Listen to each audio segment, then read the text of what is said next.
ကျောင်းလူတွေတူးပါဖို့ခက်ခဲလာတဲ့ရိုနယ်ဒိုချန်ထားခဲ့တဲ့အမွေတွေကိုဆက်ခံခဲ့တဲ့ MRB ပရိသတ်များအားဝဲမိလာများ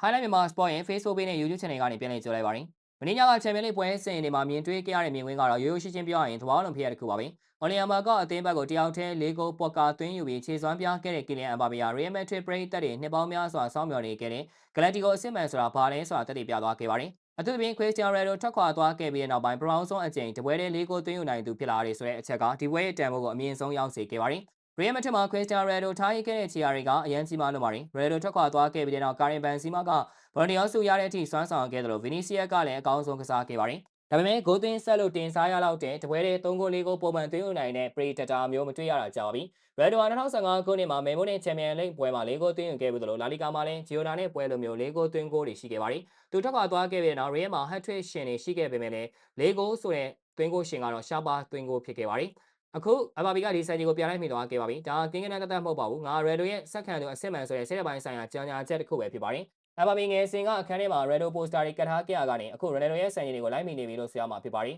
။ညီကိုတို့ကရောဘယ်လိုမြင်ကြလဲ။